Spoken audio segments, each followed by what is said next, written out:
Good afternoon all, welcome to the PDC Recovery and Future Generations. Any apologies for absence, please, Kate? Thank you, Chair. I've got apologies from Councillor Paulette Smith and Jane Whitmore, who is due to attend today. Thank you. Any disclosures of personal and prejudicial interests? No, Kate, none noted. The minutes, well, quite back a bit, as to be approved from the 29th of June 2021, page 1, page 2, page 3, page 4, and page 5. Any matters arising?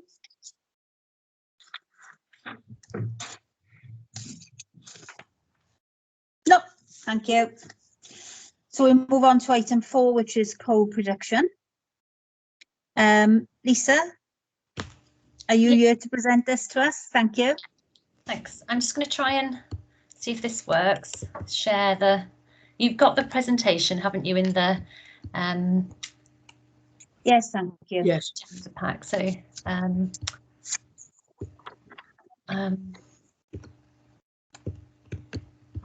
so I was practicing this before I came on, and now I can't quite work out how to do it. Can someone, Kate, can you help me? Right, you should be able to share screen. Yeah.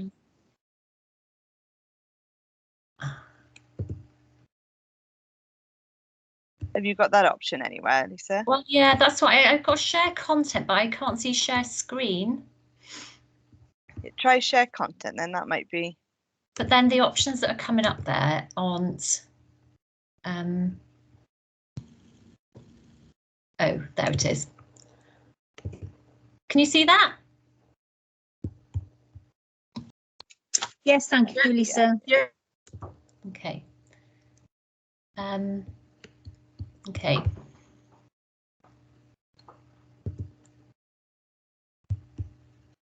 So is it still okay? Yeah. I can't see myself now, and I can't see any of you. So I won't be able to see if anybody wants to say anything. So I suppose. Sorry, if we'll go through the presentation and then the members can ask any questions after. Is that okay for you, Lise? Okay, yeah, there was a couple of things in the middle where I was going to open it up to a conversation as well. So if that works, yeah, that's fine. Then we'll just go. Okay.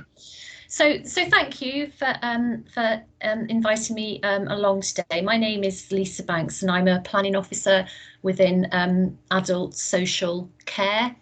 And one of the things I'm responsible for is the lead on co-production. Within social care, we've been trying to co-produce for many years, really. It's back in 2012 I first remember trying to shift from participation, consultation and engagement in learning disability services through to a more co-productive approach. And we've been building things since then. We've got to a situation now where we have a co-production strategy in social care, and that went through Cabinet in January of this year. That strategy is called Working Together, and it has within it the description there that is you know, co-production is an equal relationship where people with care and support needs and those responsible for services share power to plan and deliver support together, recognising that everybody taking part has got an important contribution to bring to the table in order to improve lives for the people that we support and community. So that definition of co-production was arrived at by the group that we worked with. So really the co-production strategy, which was co-produced with the co-production network within Swansea that we developed with our partners in Swansea Council for Voluntary Service. you know, it took about a year, 2 years to develop, and it really draws a line in the sand of where we are now and where we want to be. So really, you know, there's a lot of co-productive activity going on within social services and within the council. What we didn't have was a kind of clear commitment and understanding of what that meant and of what it needed in order to be more co-productive. So the strategy really lays out, you know, that clear understanding of what co-production is, what it isn't, because there's a lot of confusion around that. It talks about what we need to do in terms of the culture within social care to adopt the principles of co-production sort of more systematically. It addresses things like what systems and processes need to be in place to support a more co-productive approach and practice. And it also looks at what skills we need within social care to deliver more co-productive practice, and how we can develop relationships that are more based on trust and also networks to co-produce. The Swansea Co-Production Network is something that I've just referred to, and that was a network of individuals who either receive care and support, who are parent carers of people who receive support, and it attempts to just broaden that reach of people that we talk to, so we're not talking to the same people all the time and we're not overloading the same people, but it also provides an opportunity for them to talk to each other and to you know, to engage together and come to us with issues that they feel they want to talk about as well. So that's that kind of two-way process. So there's an awful lot within that strategy and an awful lot to do. We're not ready to co-produce now. And so really it sets the scene for what we need to undertake in order to co-produce more fully. So at that point, really, I just wondered if it was, you know, something useful to just sort of think about what, as a committee or board, what you feel your understanding of co-production is and what you feel it isn't, and whether that whether the definition that I gave at the beginning, whether that is familiar and whether that's understood, or whether you feel that it isn't really clear. So it was just to open it up really to people to. Leslie, you indicated to speak. Yeah, thanks, Chair. I think that the definition is quite good, and I think looking at it, it could be relatively easily transferred to cover all of council operations and not just social care. I don't think that would be quite good. Co-production is something that I've heard a lot of over the years, and it took me a long time to get my head round it. Now I have got my head round it, I'm thinking, why on earth haven't we always been co-producing? Because why this idea that council knows best is total rubbish, because we haven't got the expertise of everything. Who has the people who are going to be affected? So it seems like an absolute no-brainer that that's what we should be doing. So well, Mandy knows this because I've been banging on about it. I definitely support it in principle, and I think what social care have done has started the ball rolling. And I think what's important from our point of view is if we endorse it, it gives all the right messages to the whole of the council, all the other council departments. So for me, it's a no-brainer, it's the way forward. So hopefully that helps. Yes, definitely. Thank you. That's really helpful. Yeah. Thank you, Leslie. Kate, is there anyone indicating? Anyone else? No. Councillor Hale's just put his hand up, Chair. Hiya, Joe. Oh yeah, how are we doing? Sorry, Hiya, I missed the start of this. I was in a works meeting. Can I just for me to understand, I suppose, and others. So what are we co-producing? And in relation to social services, what was co-produced? Okay. So I suppose what we will co-produce is essentially what we're talking about is the design and the planning, the design and the delivery of services for people. So that, you know, so when we start thinking about, well, what services do people need? So, you know, be that sort of opportunities to get back into work, or opportunities to have a break from caring responsibility, then what the services that we're looking at, immediately we start talking to people about what they want and need and what they can bring to the table as well, in terms of their expertise, in the lived experience, their understanding of what works and what doesn't work. So before we even start to think about putting a shape to those services, people around the table making those decisions with us, when we start to design the look of those services, they're involved. During the delivery of those services, they're involved as well, and also in the monitoring and review of those services. So whereas we would have done all of that ourselves and maybe then gone out to consult people to say, this is what we think, what do you think? By which time things are really developed and it's difficult to sort of step back from that. People are involved right from the beginning, and their voice is as equal in terms of the importance around the table as everybody else's. And I'd say that's the main difference. And just picking up on what, sorry, I can't remember everybody's name, but the point that was just made is that I think once you see things through a co-productive lens, it's really hard to step back and do things in the sort of traditional way, because it just seems such an obvious way to work. Having said that, it is not easy at all, and it does just present challenges. Sorry, I've kind of gone off the point there a little bit. That's okay. No, so who delivers the service? I think that's key, really. So It's council workers. So really, what we're talking about is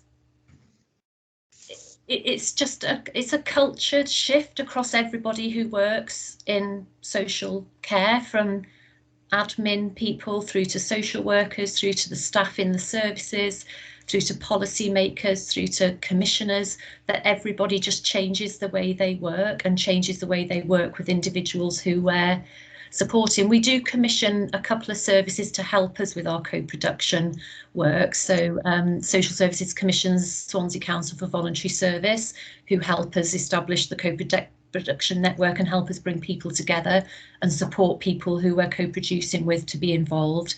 And we also commission Swansea People First, who help us involve and co-produce with people with learning disabilities, and they support them to be co-producers as well. So those two agencies, we, you know, but there is a lot of other things we need to do in order to support our staff to understand how to work co-productively, from handbooks to training packages and what have you.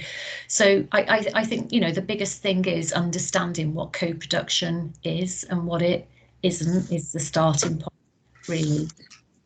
Yeah. So I'll put it bluntly: is it paid staff, or is it volunteers? Oh, so no. So what we're talking about is paid staff working with individuals in a different way, on a more equal footing, to give them more voice, ownership and control over the services they receive. And, you know, it could be that individuals would be part of the delivery of their services, and what that would mean would be contributing in some way that works for them, you know. And, you know, the ultimate sort of the next step on from co-production really is service user-led services, where you know, individuals get together and decide that they want to deliver their own services to themselves, and you know, we could use direct payments for them to do that, or they could do. So what's the impact on the staff that are carrying out those services? If the client is going to be doing the services themselves, what's the impact of the staff that are already carrying out those services? Well, I mean, it would just become another option in a range of of options. And I don't think there are that many people who would want to do that.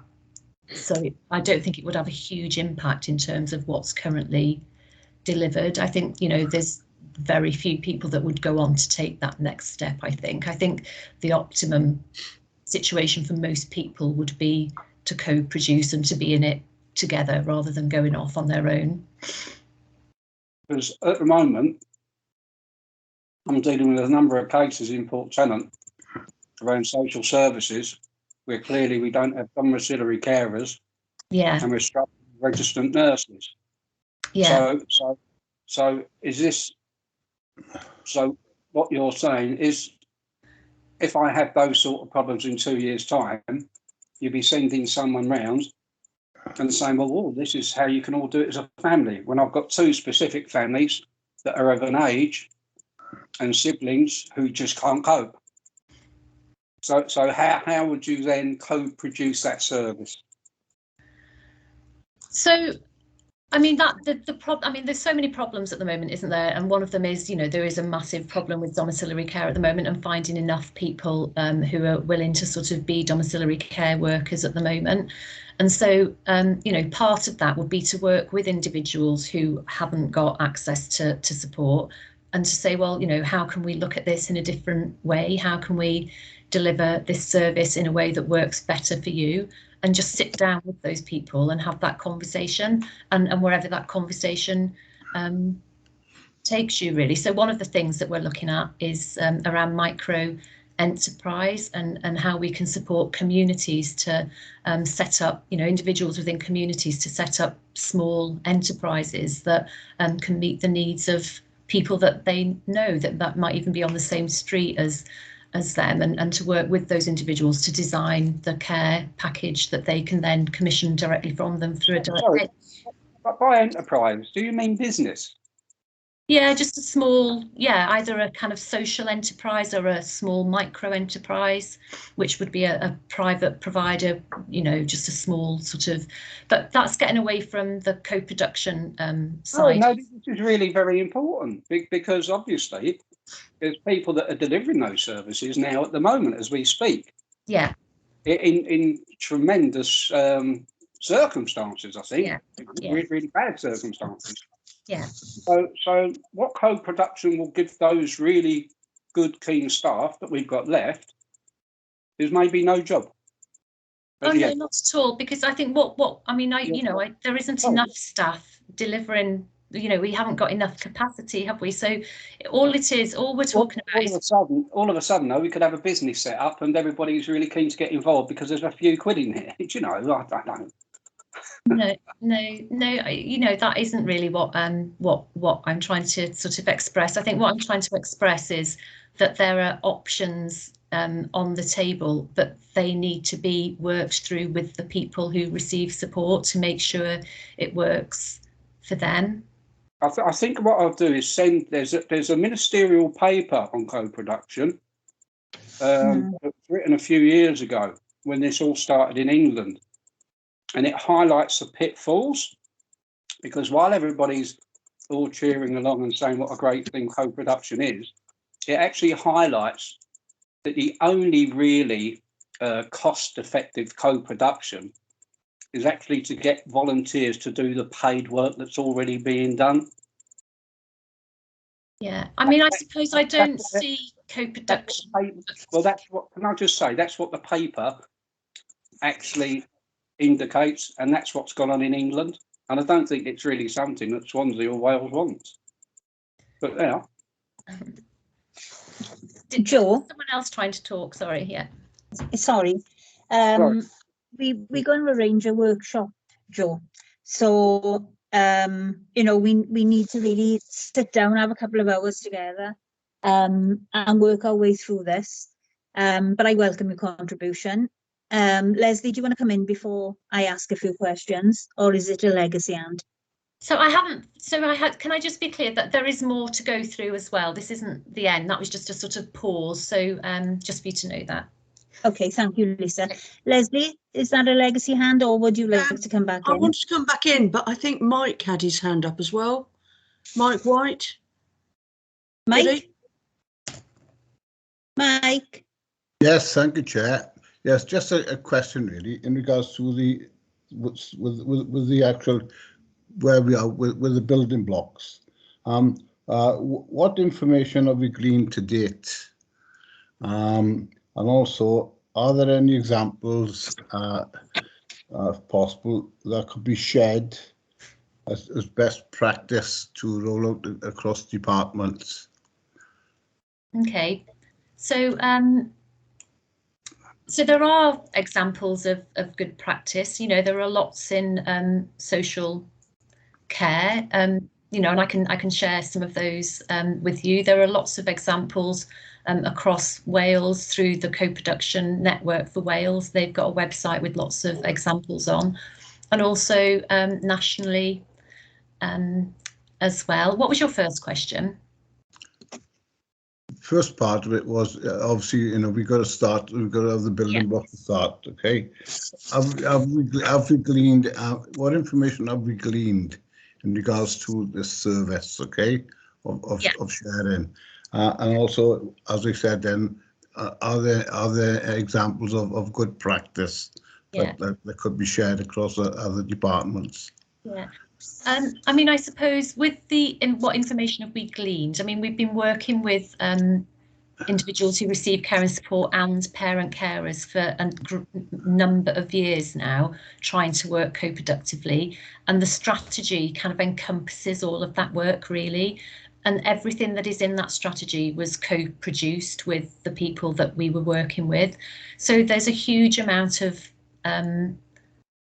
there's a huge amount of enthusiasm on the behalf of people that we support to work co-productively, but there's a huge need for support as well for them to work with us co-productively, because it isn't easy. It's a completely different relationship. I think people who receive care are so used to us kind of going to them and then being passive recipients and us saying, well, this is what we're going to do. What do you think? So when we go to them to say, you know, where do we go from here? How do we start this? They really struggle because they're like, oh, we haven't been asked these questions before. And there are certain sort of different approaches and skills that they need to develop in order to engage in that way as well. So there is, you know, there's huge misunderstanding around co-production, I think, and that is on the part of people we support as well. So, you know, what we spent a lot of time doing is being really clear what it is, what we're trying to do, and then people will naturally, you know, I'm working with people now who are really good co-producers who really understand it and know what they're doing, and they sit round the table now in meetings when decisions are being made and they take a full and equal part, and that's very different from the times where they would sit round the table feeling excluded and not having sight of information before the meeting, and not, you know, so there's there's a lot of enthusiasm. So it's not necessarily a service as such as just a way that as officers we change the way we work with the people that we support across the whole range of activities that we undertake with them. So can I come back, Chair? You mentioned that you work obviously with, you know, with, how often does this take place? The co-production activity? Yes. Well, it would be all the time. It would be all the time. So any decision-making arena, it would be now, the intention is for that to be co-produced. So if you're developing a new strategy, it was like, well, how can we co-produce this? So we're setting up systems and structures and processes to support co-production. So it just becomes the way we work rather than as a piece of work that we do. It just becomes the way we work. Okay. Right, thanks, Mike. Leslie? Yeah, thanks. Next, yeah. I've got a few points that has sort of come out from what other people have said. I would suggest one of the best ways of describing the relationship is that everybody around the table has an equal voice. And if we use that phrase equal, I think that sort of gets the idea across a bit better. When you were saying about the definition, I think that's the definition that works for the policy, but I think there will be other ways we will need to explain it to make sure everybody, council officers, and volunteers alike know exactly what they're feeding into this. So in that respect, it won't be quite so much a definition as just this is what this is all about, and make it very easy language so that everybody knows where they're coming from. Couple of things that Joe has raised. I think he's absolutely right that there probably are pitfalls. What we shouldn't be doing is being put off by them. What we should be doing is looking at how we can make sure we can get over those pitfalls. I mean, the one that you've just mentioned is interesting. I hadn't thought about this before, that if you've got people who are used to somebody else making decisions for them, it is quite a culture shock to actually involve them and say, well, what do you think? What do you want? What's best for you? And they start thinking, well, no, I haven't made this. I've never been asked this before. How am I supposed to know? And that is going to be quite difficult, because that is absolutely vital that they get what they need, not what we think they need. So, but that is going to be quite difficult for a lot of people, I think. And the final thing I was going to say, I think I can understand Joe's concern, but I'm pretty sure, if I understand this rightly, it's not a case of changing what we deliver and who does it. It's a case of changing how, the how to the what's being delivered, and hopefully to make it a lot more effective and useful to the people that are on the receiving end of what we're delivering. Sorry, I hope that's all helpful. I went on a bit. Thank you. That's really helpful and more eloquent than I was able to put it myself, actually. So, you know, I just an example, just was it Mike, I think, asked, you know, I was doing a piece of co-productive work with a group of people to design a new advocacy service for Swansea, and we worked with a group of citizens to design that service. You know, had workshops, and you know, there was citizens involved in the planning of the workshop and how we were going to run the workshop and who we were going to invite. And the person that I was working with was, you know, on benefits. He was really ill. He you know, lacked confidence. He used to work. He used to have quite a good job, but he, you know, and he had no confidence. And he was working with me to organise all of these events. And you know, he spoke at the events, and he's gone on to sit on national. That he sits now on the board for the National Co-Production Network. He's the chair of the co-production group in West Glamorgan, and he's a different person. And he would say that being part co-producing with us has enabled him to become no longer as disabled as he was, and that was part of his recovery.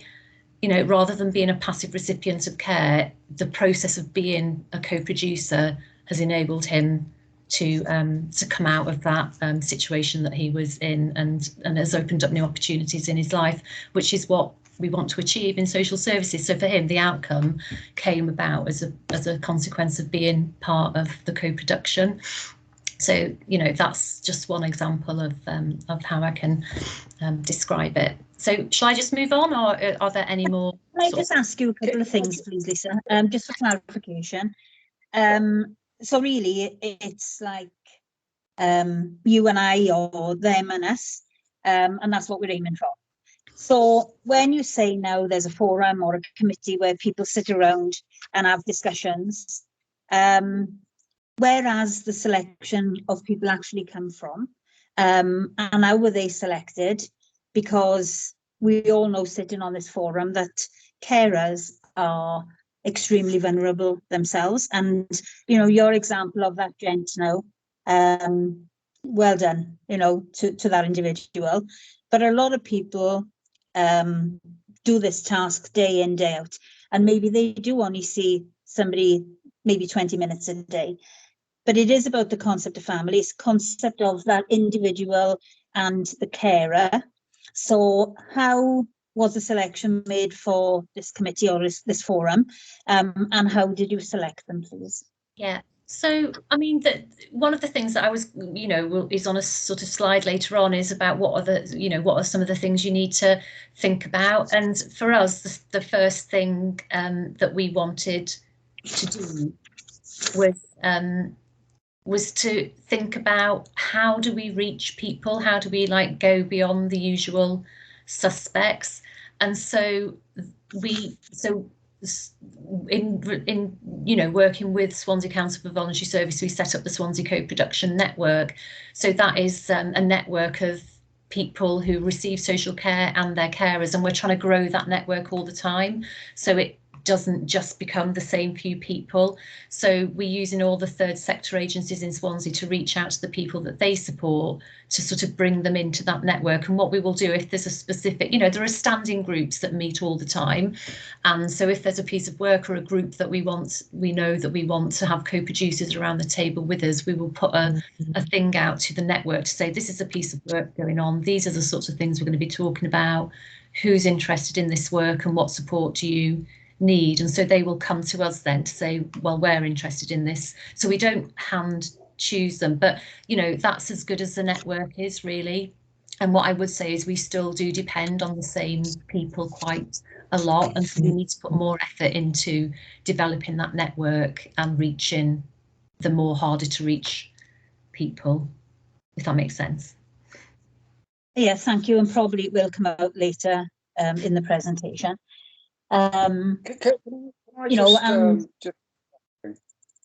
Joe, you can come in after me now, okay? Well, just one second. Thanks very much. So, thank you.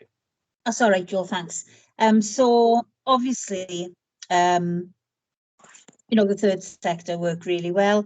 Obviously, they've been under extreme pressure, and we've got different pressures than we've ever faced before. We've touched on that earlier in this meeting. So if we've got individuals, carers, and individuals who need this support, who are not on the radar, how would we approach to kind of bring them into the conversation and actually discuss what they want or what they might need from co-production? Because it's a big agenda, it's massive, right across the city and county, and when we talk about regionally and nationally, it's massive. And I think my feeling is we're only talking about social care here, and the vision is to take it across other departments. But how do we touch base with as many as possible? Not everyone, but as many as possible, because we've got so many people off the radar who I would say are more vulnerable because they are not in contact with the third sector. They are very isolated, they're very lonely, they're very vulnerable. So when we talk about co-production, it should be for as many us and you as possible. So how do we kind of capture as much as possible or as many as possible to co-produce? Yeah, I mean, I don't have all the answers at all by any means, but I think one of the things that we need to think about is how we work, from a social services perspective, but probably from a broader perspective, is how we work with our community. So rather than working within client groups, which is what we have done for a long time, like learning disabilities or people with mental health issues, is work more within communities. So the local area coordinators is a start of that, wasn't it? And our neighbourhood approach within the West Glamorgan sort of transformation as well. So it's about how do we get into people's communities? How do we understand who is active in those communities, and how do we get to find out where those vulnerable people are within those communities and operate at a much more local level? And I think local councils and how do we engage communities as they are and go to them to have those conversations rather than expecting them to come to us either through a big survey or through big sort of meetings. It's how do we get into those communities and have those conversations on the ground using people who are already there. So that's the kind of vision that I have in my head when I think about reaching those more vulnerable and more people who aren't even in the system yet. Thank you. Joe, would like to come in now? Yeah, cheers, Chair. Lisa, I'm really not trying to be critical, but I've read a fair bit on this over the last 2 years. So when I hear things like service change and delivery of service, cultural change, I mean, as long as there's a guarantee that those people, because part of our role here as well is looking after the economic well-being of the city and county of Swansea, and we need to be sort of firing that economic regeneration that we're going to need. And in an effort to do that, we've got to keep as many jobs as possible. And I say it all the time, and I think someone copied me yesterday because they said it at the Labour Party conference, or they said it this morning in the news. But people that will generate and keep our economy going are low-paid, middle-paid, medium-paid people in West Glamorgan. So the types of jobs that you talk about in social services and the type of people that deliver those jobs are the very type of people that's going to get out of an economic mess. So we can't be saying, well, volunteers can do it. Do you know? Well, there's an opportunity. We can get a volunteer. We can get Auntie Beryl round the corner to take care of. Do you know? Because this is the type of thing that's been seen in England, and it's been going on in England for the last 5-6 years. So I'm just trying to be very pragmatic and just trying to raise the point that if there's a guarantee of no job losses, great. Let as many volunteers as you like, you know, do what they like, but as long as there's no job losses. Yeah. Thanks. Thanks, Joe. Thanks. Shall we move on with the presentation? Yeah. Thank you. Okay. So you know, we were sort of having a conversation about what do we mean by co-production, and I think it's absolutely critical that we understand what it is we're talking about, and because there's so much misunderstanding about what it is and what it isn't, and unless you have that understanding, it's really difficult to move forward and to do anything with it. So my thing would be really understand what it is and what it isn't. So, you know, it's co-production is first and foremost a relationship with the citizens that we support to share power.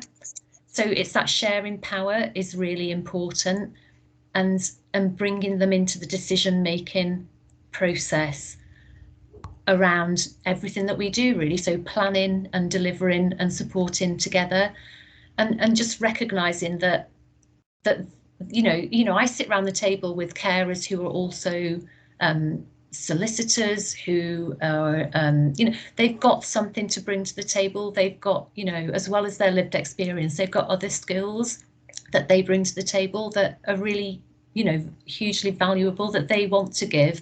But it's that kind of mutual, you know, it's like, what do they get back for sort of doing that as well? And what they get back is an opportunity to be part of decision making where they can improve the lives of the person they care for and themselves. So, you know, it's very much about that relationship and sharing power, and that, you know, it isn't about them and us, and it is just about we're all in this together, and that between us we can solve whatever problems are thrown at us, and we've all got a role to play in that. So there are key principles that underpin co-production. So, and in order to call something co-productive, it has to sort of deliver on these key principles. So it's about valuing everybody in the same way, you know, that the chair is no more important than, you know, the person who accesses a day service who's sitting around the table, or, you know, and build on people's strengths. So, as I said, that everybody has got something to contribute, whether that's a lived experience or whether it's a professional expertise on something, that we've all got something to bring to the table. Developing networks of mutual support. So that's what I was talking about earlier, that for something to be co-productive, it needs those networks of support to work. We need to be able to reach people, and people need to be able to support each other in doing it. It's about what matters for everybody. So when we're sitting around the table, it's not just what matters for, it's what matters for us as professionals in terms of what we're trying to do, but it's also what matters for individuals. So even the timing of the meeting, do we sort of say, well, what time works for you? Because we're very 9 to 5, and so it's about broadening out considerations about what's important when you're trying to plan and deliver to sort of capture everybody's needs. That relationship of trust and the sharing power and the responsibility is really, really difficult, but you need to be able to have that as an underpinning principle. So and that's really hard, I think, on both sides. That this, especially in social services, with some of the people that we work with, they tend to be people that have, are really active in the rights sort of movement, disabled rights movement, and and are used to having a relationship with us which is a bit adversarial, because they feel that they have got to sort of advocate for themselves, and so there's not a massive amount of trust there to begin with. So that's been a real test of co-production, is how you go from a position of lack of trust to one where you actually start to trust each other. And then comes the sharing of power, because if you do trust people, you can then share power and share that responsibility with them. And the final one then is that, like, services and people that work within them are change makers. So we don't just provide services, we're about facilitating change, both in individuals and within communities. So it's that shift of emphasis from being support providers to being facilitators of change. So they're the principles that underpin it. And so if you can't demonstrate all of those principles in a piece of work, then it isn't co-productive. Co-production, what isn't? So as well as it being really important to understand what co-production is, it's equally important to understand what it isn't. Co-production isn't the same thing as engagement or consultation, and I think those words are used interchangeably often. It isn't, I know, Councillor Hill, you've mentioned volunteering. Co-production isn't about volunteering.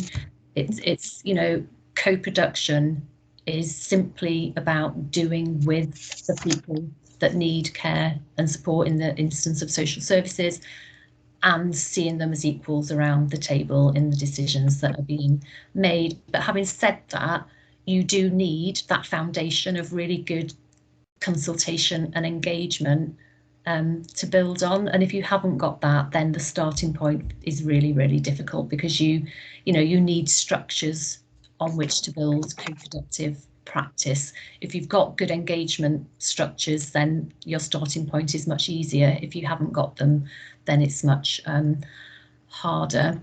And I think with consultation and engagement, I think that can be really frustrating for people, because what we do is we go to them and say, what do you think of this? And they tell us what they think, but that's as far as their role goes, and then it ends, and we have the power to decide whether to listen to that and do something about it, or whether to just not do anything about it.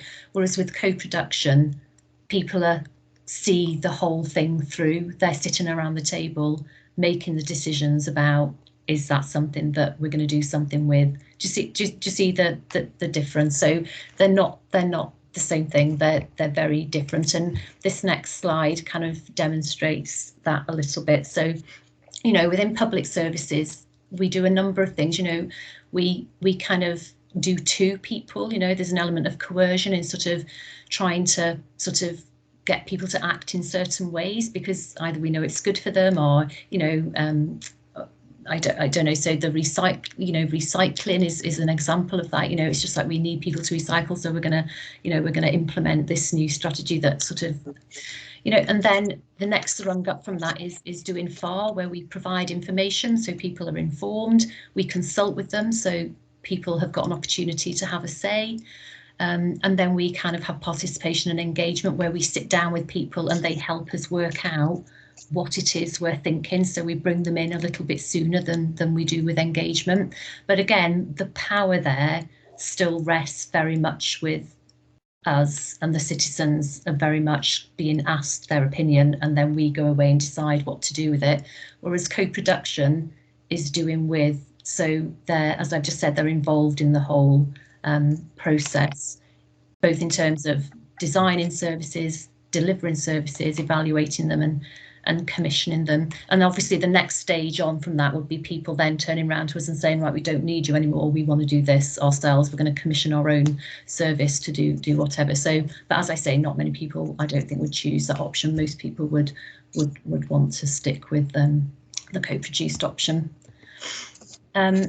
So just to talk about how this can work. So obviously internally within social services, we've got an implementation plan around co-production, and that's looking at things like, you know, our governance structures, our systems and processes, our training, what information we need to be giving people, and what support we need to have in place for people to co-produce with us. And so we've got this action plan that is about setting all of that out, and how all our internal services can operate co-productively, so, and what that looks like. But also through commissioned and contracted services, what we have done and what we continue to do is to ensure that any organisation that we contract with to deliver social care services deliver that co-productively. So we've built it into contracts, and we've also built it into service specifications. So that ensures then that people who receive services through commission services have the opportunity to be co-producers within that service. So in terms of how they receive it, how it's monitored and how it's reviewed and how it's evaluated, that they have much more, you know, sitting on the committees of those services. So they've got much more power and control within the services that we commission on their behalf. So that's how it sort of works with commissioned services. And really, that's sort of it. So, you know, this bit really was just to think about some of the challenges, and, you know, from co-production, as a number of people have said, it, you know, there are pitfalls, and it isn't easy. I think some of that comes from misunderstanding what it is and what it isn't, but some of it is that actually this is genuinely a very, very different way of working. You know, it's about, you know, and I think from people understand co-production primarily from a service provider perspective and a service user perspective, but really it's about how do local, you know, how do we as a council work co-productively, and how as leaders and members do it, you know, what does that look like for you, you know, and what does that mean about the role that you undertake. And I think there's been less focus on that, but I think there is an increasing focus on what does co-production mean for leaders, both within, you know, and politicians within local government. What does it look like? And there's some, you know, there's just a couple of things that I've picked up there and stuck on the end that kind of start to touch on some of that. You know, so, you know, I think, you know, there are real, there's a real positive vision, but I think, you know, there's a lot of difficulties in implementing it. And, you know, I think how to share power is a difficult question. What does that mean for our governance arrangements? What does that look like? You know, for committee meetings, I think what does sharing power mean? You know, how do we build trust with the people that we support when those relationships, you know, haven't necessarily been trusting before? And, you know, I've worked with people that, you know, were very adversarial, and over the years we have managed to, you know, come to a position where we do trust each, you know, so it does work. It just takes a long time. So yeah, so it was just to open it up again to say what sort of challenges, or what, you know, any more questions, or what challenges do you sort of foresee, and are there any sort of questions that you have? So that, Mike, Councillor. Yes, thank you, Chair. Yeah, as I say, what I would like to know, we've set up, I think it's 4 community hubs within the city and county of Swansea. I know there's one within my area, just on the border of the ward in Brynavred, which covers quite a large area. I think it goes right up along the river that way, takes in several wards. What are the main objectives of the hubs?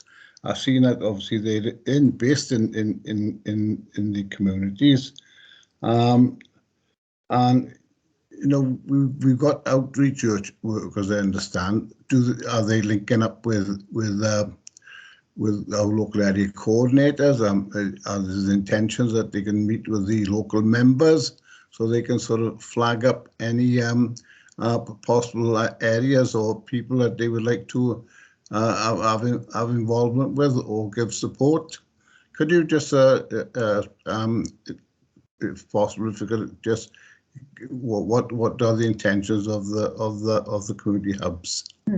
I mean, you know, I'm not directly involved in the community hubs, but I was involved at the time when they started to, you know, the Clidach one was the first one, wasn't it, to be developed, and I was brought in simply to advise on how to do it co-productively. So my kind of input wasn't huge. It was more just advising people on how they would do it co-productively. But my very basic understanding is just that they're there as a way of managing you know, how we deliver services to local people in the most efficient way possible. So, and how can we use community resources in a more efficient way? So rather than having a housing sort of building here and something else over here and something else over here, how can we deliver local services more effectively and efficiently to local people? So that's what I think I understand the hubs to be.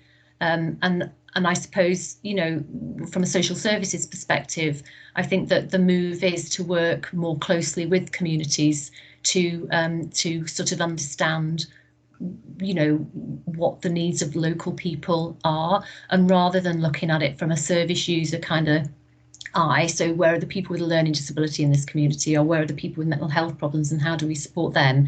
It's going into communities and saying, okay, let's look at everybody within this community and let's look at the resources within this community and how can we work more effectively with this community to support each other and come in and build on that in terms of service delivery. So yeah, that's I think the kind of thinking behind it. Yeah, I believe prime example with the one Brynavred is very close to all the sort of stakeholders that we would want to sort of link up with and have good working relationship, like the local GPs, local schools, businesses. Do you know what I mean? Yeah. So it is would add value, but then again, how is this message being? I know we're in the difficult times at the moment. But how are these messages been sent out to people? Sorry, I don't.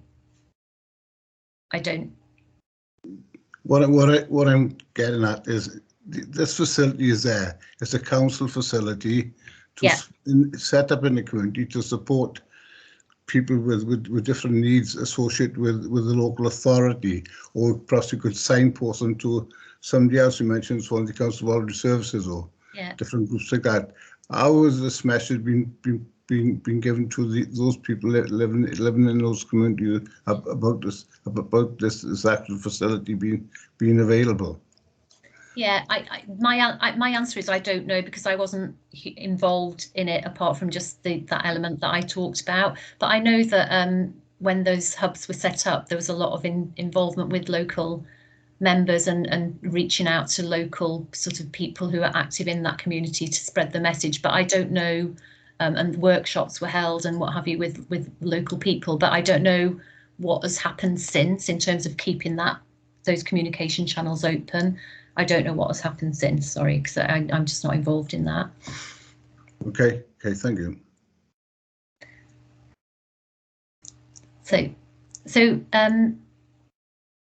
So yeah, so I suppose, from just thinking about a list of things that I think are sort of challenges and things to think about, is... Let's put a hand up. Oh, sorry. We've got... well, I can see three. I've got in order Rhian, Joe, and then Leslie. Yvonne, would you like to speak as well? No, thanks, Chair. Okay. So carry on, Lisa. Sorry, we'll call the speakers in later. No, but I mean, if you want to go ahead, and I can just, it may be that things are coming up that I was going to talk about anyway, so I'm happy to. Okay, Rhiannon first, please. Thanks, Chair. Just big thank you, Lisa, for coming along and trying to explain co-production a bit better for the members of the panel. I suppose what it kind of flags up to me is that obviously in social services there has been a big commitment to undertake this work, and I think the whole of the directorate are extremely committed to changing the way they work in a co-productive way. I suppose what I'm sort of not worried about is just the commitment we have for the council as a whole to shift that way. Obviously a bit of background was we had a co-production framework developed. Sarah Lackaby developed that and took that through to CMT, and I suppose that's where we are now, is that nothing's really happened since corporately or across the council. So I suppose it's really useful to learn from the work that's been going on in social services, and just to identify sort of where we are or where we can move forward on this as a council. I suppose that's where the PDC could come in terms of helping to shape that going forward. I suppose that's what's the intention, but I think one of the key things that we will need is that commitment internally to make that change across the board. And obviously that's just going to be one of the things that we need to deal with going forward. So just to raise that, and just a thank you from me for coming along and explaining that so well. Thank you.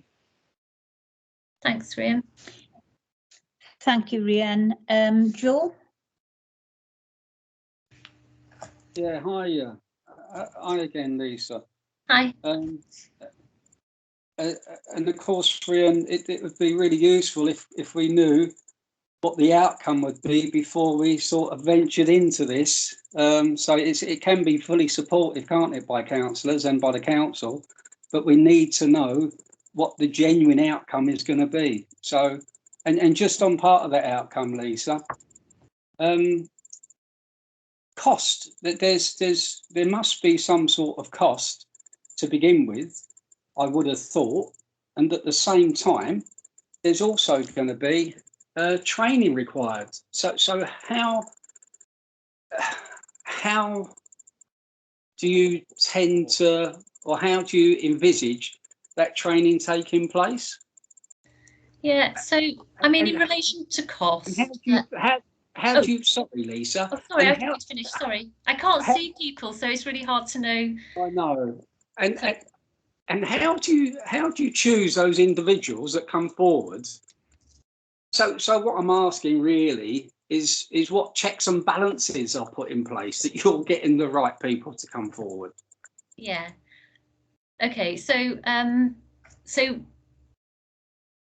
with cost, there is obviously a cost, because to work co-productively, you have to you have to sort of put the mechanisms in place. I think what I would say is what we did in social services was just simply the resources that we were already putting into consultation and engagement, we shifted that to co-production. So the partners that we were working with at the time, that we were commissioning support for around engagement and consultation, we said we don't want to commission this anymore. We want to commission you to support us to work with people co-productively. So, it cost the same. It was just the emphasis shifted from consultation and engagement to co-production. So in that sense, it was the same. I think when we talk about working with people in partnership and giving power to people, I think people are worried and feel threatened that it's given away, it's giving ownership and rights to people to make all the decisions, and that's not what we're talking about. We're talking about making joint decisions, and the decisions that we make ourselves, we have the power to make, are what we're sharing, and we can't sort of produce more money to deliver services that people say, oh, well, we want this service if that's, we've only got so much money. So the decision making happens within the confines of what's available. What we can do with the money that we have is up for grabs, so it doesn't need to cost more, really, but having, and I think, with COVID and with moving things online, the thing that we spent money on mainly was on events and bringing people together, and on sort of providing just a drink for people, and so actually the costs have kind of reduced because of, you know, and online works quite well for a lot of people. It doesn't work for everybody, and there's a need to do both. But so yeah, so I would say the cost isn't such a massive issue. I think choosing the right people is, and you know, there's a lot of kind of messiness around that, and I think, you know, we started off just with the people that we were working with currently. We sat round the table with anyone who was interested in talking about co-production and trying to make it work, and from that we just grew the number of people that we worked with. So there's an element of people just being there representing themselves and their own interests, and then there's an element of people representing organisations that they work for. So we work with the Parent Carer Forum, that are a group of parent carers of children with disability, and they act as a more representative, more formal sort of body. So they come to meetings as representatives, and there's an expectation that they go back, and they, you know, that they're a two-way channel. So, you know, there's different ways of doing it, but you know, it's a really valid point, and it's one that there's no easy answers.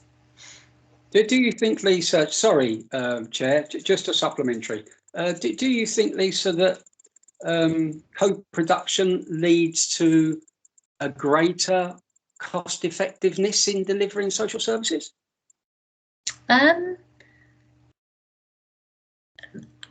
What I think mostly is that co-production will lead to better services and more effective services. Whether they cost less or not is, you know, isn't necessarily what I would say the point of it. I think the point is that if you co-produce with people, they are more likely to get services that better meet their needs and will be ultimately cost effective because they're producing better outcomes. So you're getting more for your money, if that makes sense. So rather than spending lots of money on services that aren't really giving people what they want and need and aren't delivering people's outcomes, you get services that do. I think it might be a priority for some councils, though. Thanks very much, Lisa. Okay. Thanks, Joe. Thank you, Leslie? Yeah, thanks again. I think Joe is absolutely right in that it would be very foolish and wrong of us not to make sure we look at what are possible challenges. Because if you don't do that, and it could be easy to say, oh, it shouldn't involve any job losses. No, it shouldn't. But if you're not aware of that, something could happen that would jeopardise jobs that you've never really thought of. So at least you've got it there. You know that that's not necessarily a possibility, but these are all the kinds of things that make sure you've got them, you're aware of possibilities so that they don't happen. And I think just on this cost effectiveness, I mean, I agree with the last thing you said, Lisa, and that the more effective we can be in providing the right services for the right recipient, then surely it probably will be more cost effective in the long term.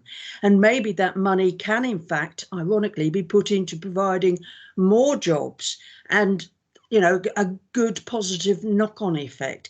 And just going back to something that Mike said, I'm assuming that SCVS are very much part and parcel of acting as a conduit to get out to groups, and I would have thought hopefully they are making use of the local area coordinators, community centres, hubs, you name it. So I assume that that's one of their roles, yeah? Yeah, absolutely. That's built into their contract. And one of the things that we're doing at the moment, now that we've got the strategy there, we're going to relook at what we need from, you know, what support we need to do this. So, you know, those two, SCVS, you know, we commission them, and as I said, Swansea People First. We're going to relook at what we need and just specify that again to in order to be able to deliver the strategy, because what we do now has worked. You know, we've kind of like you know, it's evolved and it's gone from the bottom up really, and we've just evolved it. But now we've got a clearer vision of what we want to do. We kind of that's the next piece of work, is decide what support we need and how we're going to develop those networks. And you know, I suppose there is an opportunity then to think about do we do that in a broader sense, not just for social care? You know, is there an opportunity there? And I think just coming back to something that I can't remember who asked this now, but about training.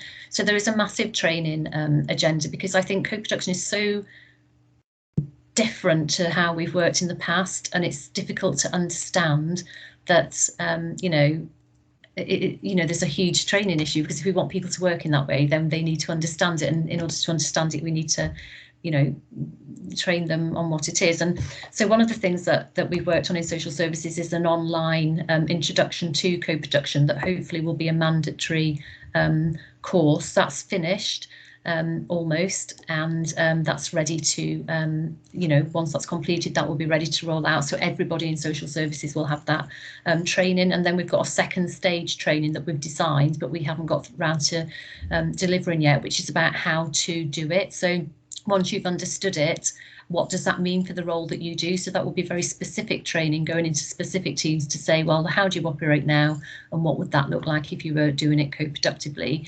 That we've had conversations with Rian around adapting that training as a council-wide thing, and I'm not entirely sure where things are up to with that, but Rian might be able to expand on that. So there is work in progress in training, but that's an incredibly important part of it. Yeah.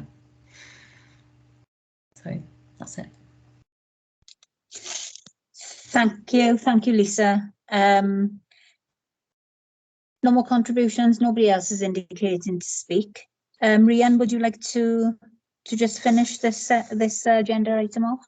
Yeah, no, thank you very much. In terms of the council-wide training, I suppose that will follow on from what we decide in terms of the policy overall, in terms of co-production. I suppose we've kind of come to a bit of a standstill in that the framework was developed, but nothing really happened. So I think we're kind of starting from scratch, and that's where we've brought this to the PDC. So we'd like your input in terms of what that strategy needs to look like. And I understand, Leslie, you're very keen to run a workshop as a PDC to try and inform that development. And obviously we take the lead from you in terms of then feeding into developing that strategy. And then obviously the training package would come as a side from that. So I think it's just really useful to have that kind of overview of what co-production is, what co-production isn't, to help inform your workshop and then help inform your thinking.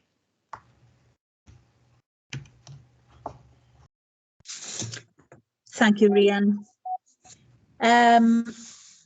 Sorry, I'm on my phone. This is a nightmare today. Thank you very much, Lisa. We appreciate your time and for you attending here today. I dare say you'll be invited along. So until the next time, take care. But thank you very, very much for your contribution. Nice. And the same, Rian. Thank you again. That's okay. Thank you. Take care. Bye-bye. Thanks.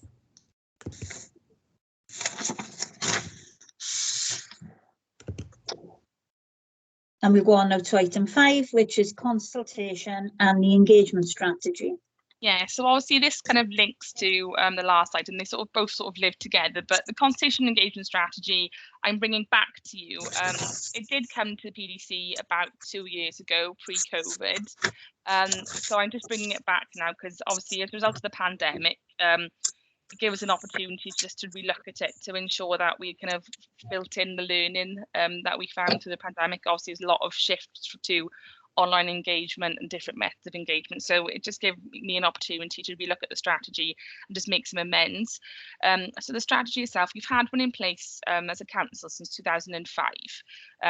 We had an updated version back in 2012, and then this new strategy will replace that.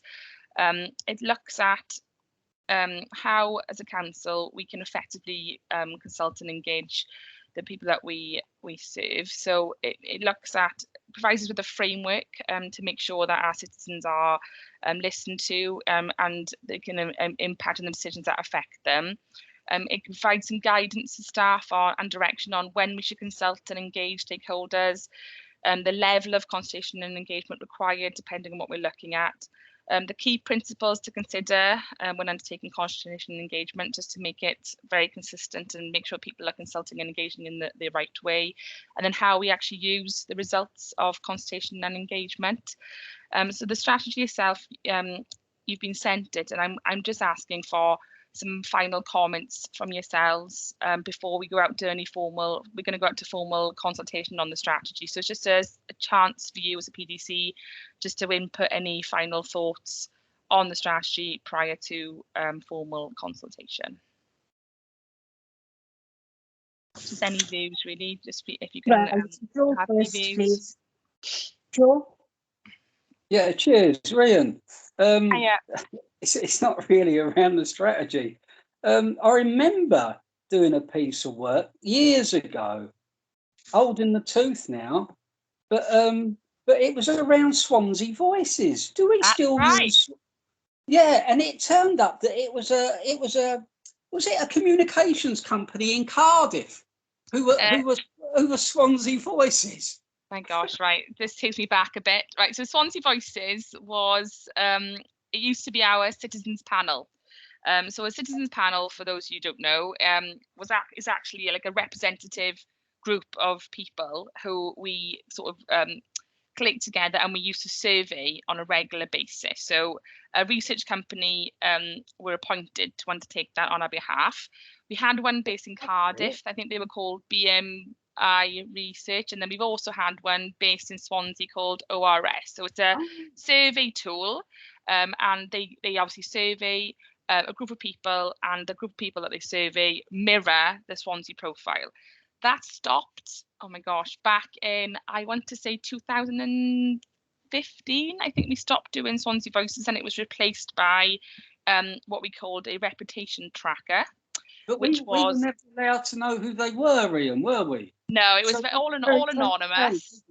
All anonymous, but the profile of the group was representative of the Swansea profile. So that was the point, in terms of, we knew that whatever results came back were representative. As I say, that was stopped back in 2015 due to budget cuts, and then it was replaced by a telephone survey.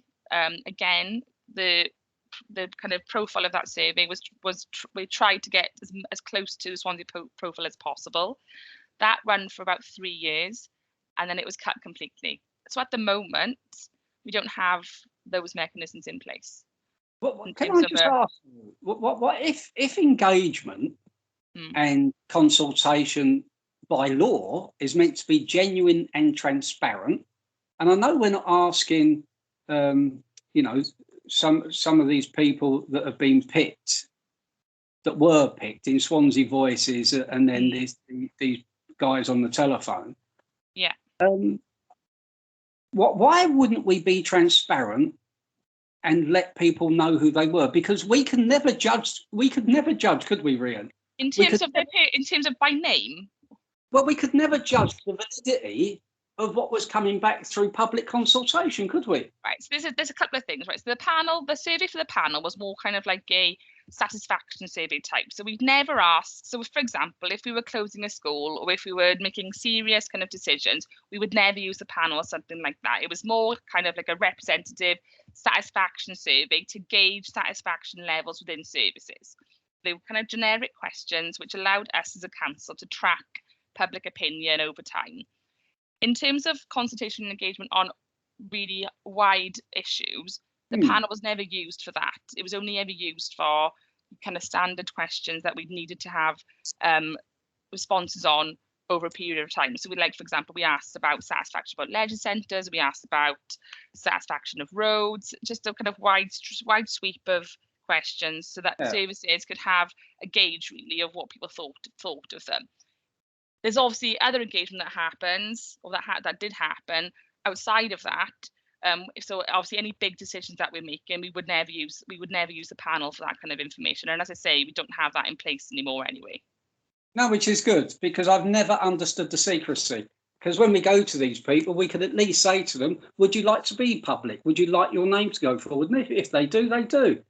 I mean, I don't see the use of knowing who they are, to be honest, because the information that we were gauging from them was just to inform services to help their service delivery and service planning. It was never to kind of expose services to any kind of massive criticism. It was actually a helpful tool to us. So I'm not really sure what the benefit of knowing specifically who these people were would be to services.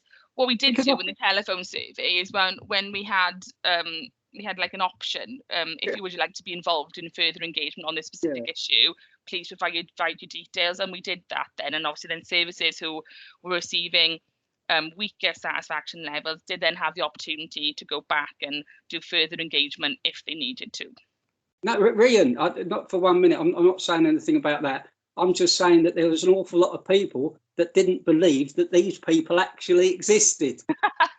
I'm not sure I could do anything to convince you about that. I don't know. No, not me. Some very senior councillors. Because we kept on asking for names. Yeah, it's a confidential survey. I couldn't provide names. Sorry, you go back to the strategic document now. Thanks. No problem. I hope that's cleared something up or not. I don't know. It hasn't, no. Maybe Lee could give us the names. No, he wouldn't know either. I didn't even know. He kept on saying he did. No. He kept on coming to the committee saying, yeah, I've got all the names. I'll give you a next one. No, that's not true. So obviously this document has come to you before. It has been through CMT twice. Obviously the lead cabinet member since I first wrote it has changed. So Louise Gibbard now is the lead cabinet member for consultation engagement. She's happy with the strategy as a draft. So then obviously the next steps really are for it to go for formal consultation, for it to be adopted by council. So obviously any comments you do have, by all means, please feel free to feed them in, because there is still an opportunity to amend or change or tweak the strategy prior to that formal consultation period. Before I bring Leslie in, what's the cut-off date for our feedback?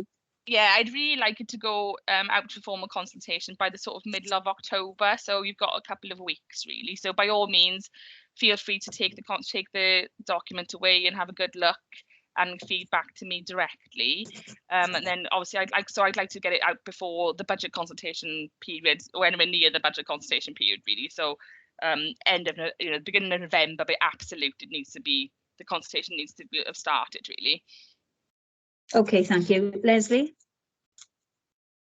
Yeah, thanks, Chair.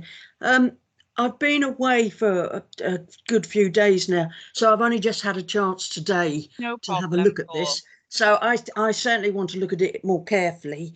Just looking at it quickly, there are a couple of things that definitely I'm pleased to see, because there's some of the comments that I've been making.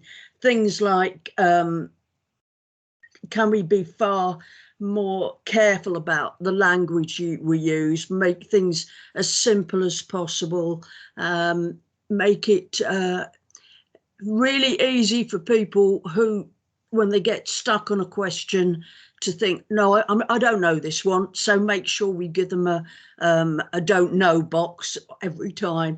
I know a lot of these things happen most of the time, but I know what I'm like filling in a survey. I hate them, most of them, because nearly always I'll come across at least one question where I think, I don't know what to do with this. I really don't. And there's no option for me to just say, can I please just say I don't know here? And that's not always the kind of thing that's happening. That just looking at it through quickly, I think I would like a little bit more depth in some of the comments that have been made. Perhaps some things that are more direct and spell it out a bit clearer. So I'll pass some comments back through to you directly. And lovely, thank you very much. Yeah, okay. But one thing I am really pleased, absolutely really pleased at, particularly having just looked at co-production as the previous item, is the fact that you include what I call the gunning principles, and that very first one, consultation, we should be making sure it starts right at the beginning, not at the end when we've basically decided what we want to do and we're really just looking for a rubber stamp. Completely, totally, utterly wrong. And also counterproductive, I think, because what you end up is people think, oh, I fed into that, and they haven't taken any notice. Whereas if you get the information right from the word go, you could well get somebody who's come out with a brilliant idea that you hadn't thought of, and you think, oh, great, wonderful, we can go with that. So very pleased with that, that first principle. Yeah, I mean, the gunning principles are actually legal principles in that if we were ever taken to court, those are the principles that a judge would look at to see if we'd meet the legal standard for consultation. And if we didn't, we'd lose a judicial review. So in terms of them being a really key part of the strategy, they really are, because if we get it wrong, then we could be in serious trouble in terms of a judicial review and a fine. So obviously it is a obviously council-wide strategy. So we've been careful to include things in there that obviously people need to know, but obviously we can't be too strict and too prescriptive, because obviously different services will have different needs in terms of consultation engagement. But the key principles in there are that everyone should be taking those on board, and every consultation and engagement activity that we undertake as a council should meet those key principles. And when I took it to CMT, the chief executive was really happy with those principles and was really keen to push them forward across the authority. So I was very pleased with the positive comments that CMT made about the strategy, and hopefully it can help and improve the level of consultation and engagement across the piece. That's the aim anyway. Okay, thank you. Thanks. Thank you both. So we feed back into you directly, Rhian, and the cut-off date is probably 2 weeks maximum, yeah? Yes, please. That's okay, Chair. Okay.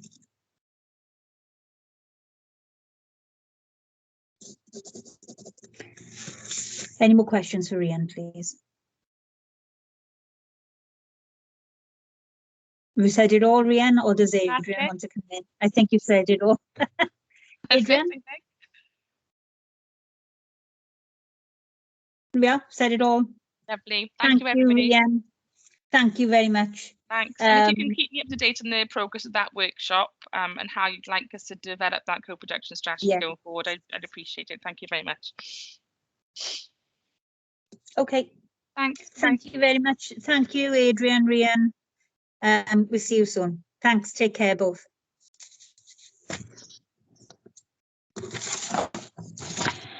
And then we've got the work plan then for 21-22. We're busy next month. Next month we've got Sustainable Development Policy, Wellbeing and Future Generations Policy, Antisocial Behaviours, and Safer Swansea Partnership. And then looking on to November, we've got recovery from the exit from the European Union and the recovery plan update. I think maybe we should invite Rhian back in November for an update on where we are with the consultation and engagement strategy, please. And we can fit in there. Obviously, we would have had a workshop well before then for co-production as well.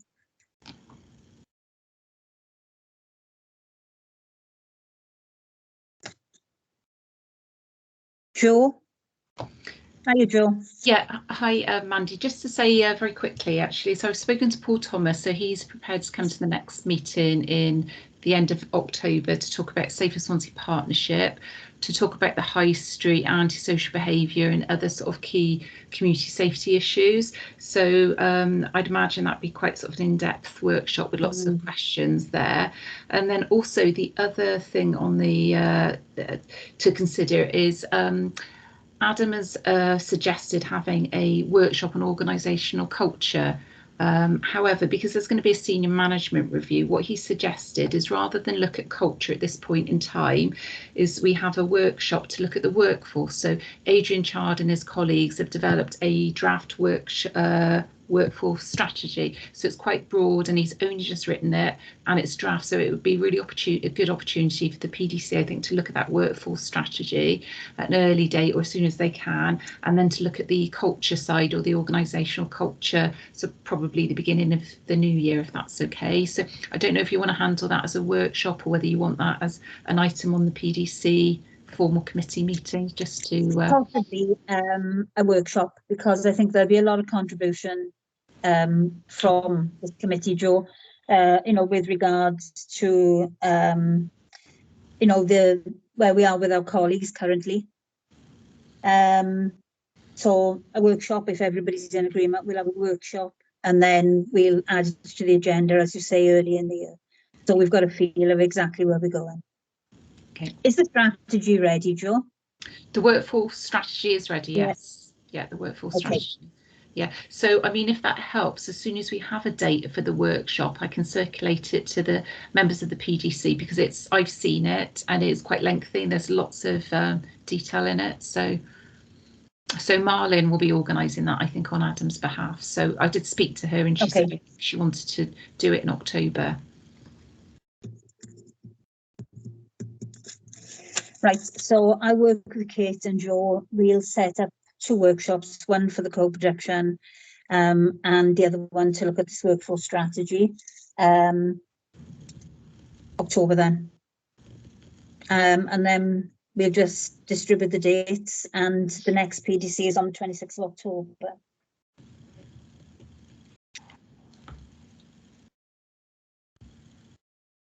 We're all in agreement, yeah? Any more questions or any more contributions? Mandy, just a quickie on the co-production. Are we going to try and fit in 2 workshops then before our next formal meeting? Yeah, if we can. Or do you think we could hold out till early November, Joe, for the workforce strategy? Or is it best to get them both in October? I would stagger them. I'd have one in October, one in November, because I think both are very big issues and they don't necessarily go together. Yeah. Okay, right. Thanks for that, Leslie. We'll do the co-production October, and we'll confirm a date then for the workforce strategy early November. Chair. Yep. Hi, Mike. I know Councillor Anderson's on the call with us. I know that he's just carried out a scrutiny workforce working group. So are we allowed to perhaps just use this as well within the PDC, seeing that there's already been a scrutiny group set up? I know Councillor Anderson was the convener there. I don't know whether Councillor Anderson will be able to perhaps give us any information on how far that has got. So it's with scrutiny, Mike, yeah? I know Councillor Anderson has had a working group, a workforce scrutiny working group.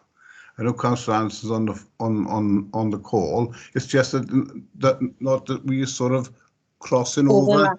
And the word scrutiny and PDC. Cyril? Yeah, just to give you a bit of information on that. When we sat on the scrutiny, the committee was really happy with what had been done, especially throughout COVID. They were happy enough, and they decided that they would sit again. It would come back to scrutiny in 6 months' time, which is about 4 months' time now anyway. But they were quite happy with the work that had gone on with the officers and staff. Yeah, because we are here to deliver policy. Yeah. Okay. But we'll have a further discussion. And you know, we'll discuss it in the workshop where we are with that, okay? Yeah. But we are here for policy, not for scrutiny, okay? Not for correct, yeah. That's why I didn't fetch it up. All right. Sorry, Mike. No, it's quite right. Right. What I was just checking for clarity, really, that there wouldn't be any overlap. Do you know what I mean? Yeah. Okay. Well, we can discuss that anyway going forward, because policy is not scrutiny, or policy development is not scrutiny. So is there anything else? Just again on that one, Jan, are you going to circulate the document that Adrian Chard's put together?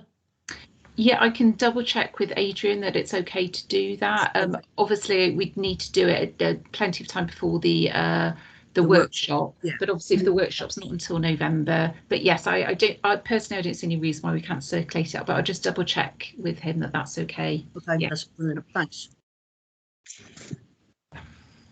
Okay. Any other contributions? Thank you, Kate, Caroline and Joe, and thanks everyone for attending. It's 15:30 and the meeting's closed. Thank you. Take care, everyone. Look